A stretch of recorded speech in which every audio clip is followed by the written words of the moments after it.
ദൈവം നൽകുന്ന ഒരു ദാനമാണ് സന്തോഷം എന്നുള്ളത്. ഒരു വ്യക്തിയുടെ ജീവിതത്തിൽ വ്യത്യസ്ത സമയങ്ങളിൽ സന്തോഷം അനുഭവിക്കും നമുക്ക് മനസ്സിലാക്കുവാൻ കഴിയും.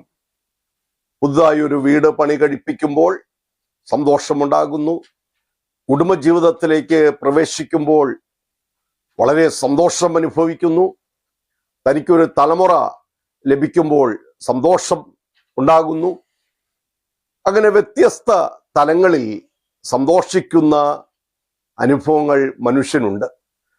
എന്നാൽ ഇതെല്ലാം വെള്ളത്തിലെ കുമിള പോലെ മാത്രമേ ഈ സന്തോഷത്തിന് ആയുസുള്ളൂ.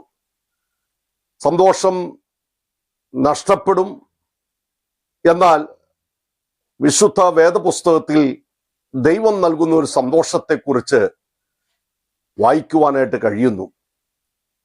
ധന്യനായ പൗലോസ്ലിഹ ഇപ്രകാരം എഴുതുന്നു: കർത്താവിൽ എപ്പോഴും സന്തോഷിപ്പീൻ, സന്തോഷിപ്പീൻ എന്ന് ഞാൻ നിങ്ങളോട് വീണ്ടും പറയുന്നു.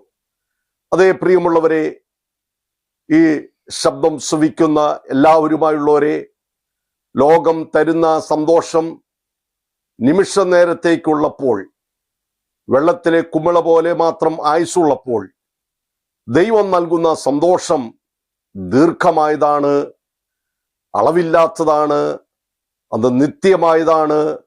ആ സന്തോഷത്തെ നമ്മിൽ നിന്നും എടുത്തു കളയുവാൻ, നമ്മിൽ നിന്നും മാറ്റിക്കളയുവാൻ ആർക്കും കഴിയുകയില്ല